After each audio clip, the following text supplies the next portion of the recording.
श्रीलंका और पाकिस्तान के मैच के बाद हालांकि दोनों ही टीमें सेमीफाइनल में पहुंचने में नाकाम हो गई। लेकिन जो कहना है कि ये जो मैच हुआ, इस मैच में एक रियल क्रिकेट देखने को मिला, एक बेहतरीन क्रिकेट देखने को मिला। पहले मैच की शुरुआत हुई, श्रीलंका ने टॉस जीता और पाकिस्तान को बैटिंग के लिए बुलाया। यहाँ पर साहिबजादा फरमान ने जहाँ एक बेहतरीन पारी खेली, अपना शतक जमाया, वहीं फ़खर जमान ने उनका साथ दिया और करीब 84 रनों की पारी खेली। हालांकि बाद में पाकिस्तान अपने 5 विकेट गंवा बैठा। इस तरह से 20 ओवर में पाकिस्तान ने 212 रन बनाए 7 विकेट खोकर। स्कोर बड़ा था, श्रीलंका के लिए थोड़ा सा मुश्किल था। लेकिन यहाँ पर श्रीलंका के सामने 2 पोजीशंस थी, एक जीतना और दूसरी पोजीशन की कम से कम 148 रन बना लेना ताकि पाकिस्तान सेमीफाइनल में ना पहुंच सके। श्रीलंका अपनी पारी स्टार्ट करता है 80 रनों तक, जिसे कहें कि श्रीलंका की पारी ठीक ठाक चल रही थी। लेकिन यहाँ पर तब तक तो वो 3 विकेट गंवा चुका था। इसके बाद में जिसे कहें कि 11वां, 12वां और 13वां, ये 3 ओवर इस तरह के होते हैं जहाँ पर श्रीलंका थोड़ा सा दबाव में आ चुका था। 11वां ओवर होता है, 94 रन बनते हैं, 4 विकेट हो जाते हैं। इसी तरह से जो 5वां विकेट है वो 12वें ओवर में आ जाता है, यहाँ पर 101 रन बने होते हैं। 13वां ओवर जो होता है श्रीलंकाई पारी का उसमें 106 रन बनते हैं और 5 विकेट। यहाँ तक जिसे कहें कि अभी श्रीलंका थोड़ी सी दबाव की स्थिति में थी, क्योंकि 5 विकेट गंवा चुकी थी और श्रीलंका को 148 रन पाकिस्तान को रोकने के लिए बनाने थे। तो यहाँ पर जो इस दौरान जो पवन रत्नायके ने जो खेल दिखाया, जिसे कहें कि मैं पवन रत्नायके की यहाँ पर तारीफ़ करना चाहूँगा, बेहद संयम के साथ, क्योंकि यहाँ तक उन्होंने पारी को बहुत संयम के साथ संभाला। इसके बाद 13 ओवर के बाद 15वां ओवर शादाब का आता और यहाँ पर रत्नायके ने जिसे कहें कि 148 वाली स्थिति को अपने पक्ष में कर लिया। यहाँ रत्नायके ने शादाब को चौथी और छठी गेंद पर लगातार 2 छक्के मारे और जिसे कहें कि अपनी जो पोजीशन है 148 वाली, उसे सेव कर लिया। अब यहाँ पर ये पोजीशन थी कि 15 ओवर हो चुके थे, 135 रन बन चुके थे और 5 विकेट का नुकसान हो चुका था श्रीलंका को। अब इसके बाद और तारिक का आता है।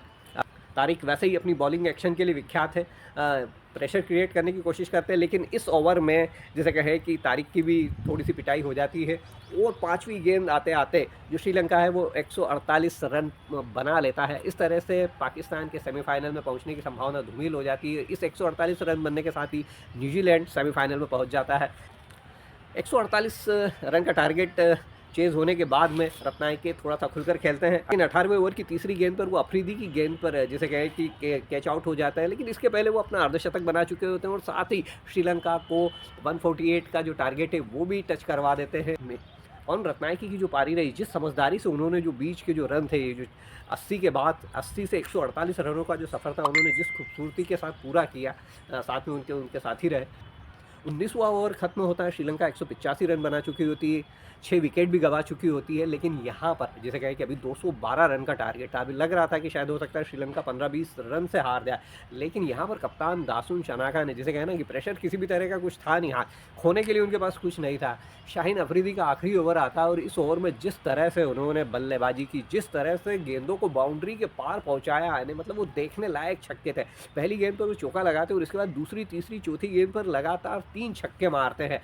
और जिसे कहें कि अब स्थिति आ जाती है कि आखिरी 2 गेंदों पर श्रीलंका को जीत के लिए केवल 6 रन चाहिए होते हैं। लेकिन यहाँ पर जिसे कहना है कि एक अनुभवी जो बॉलर होता है, वो वैसा कुछ शाहीन अफरीदी ने दिखाया।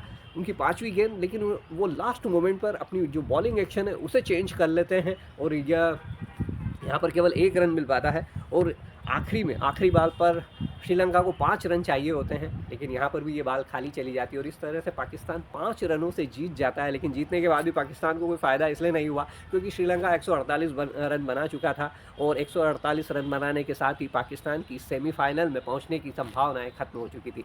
तो इस तरह से दोनों टीमें सेमीफाइनल में तो नहीं पहुँच पाई, लेकिन ये जो मैच था जिसे कहना कि इसमें एक रियल क्रिकेट देखने को मिला, एक मज़ेदार क्रिकेट देखने को मिला।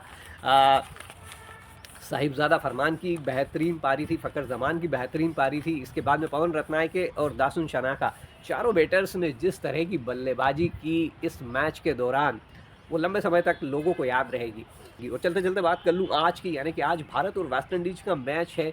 शाम को ये मैच स्टार्ट होगा और जिसे कहें कि भारत के लिए करो और मरो की स्थिति है, क्योंकि जो पॉइंट है वो दोनों के भले ही बराबर है, लेकिन नेट रन रेट में इंडिया काफ़ी पीछे है। ऐसी स्थिति में इंडिया को हर हाल में वेस्ट इंडीज़ को हराना होगा। यदि किसी भी स्थिति में यह मैच रद्द होता है तो वेस्ट इंडीज़ सेमीफाइनल में पहुंच जाएगी और यदि मैच हारती है तो भी वेस्ट इंडीज़ सेमीफाइनल में पहुंचेगी। तो ओवरऑल जिसे कहें कि भारत के लिए आज की शाम करो या मरो की शाम है। हर हाल में भारत को जीतना होगा यदि उसे सेमीफाइनल में पहुँचना है तो। तो आप देख रहे हैं भारत वर्ष सबसे पहले और मैं हूँ लोकेश शर्मा।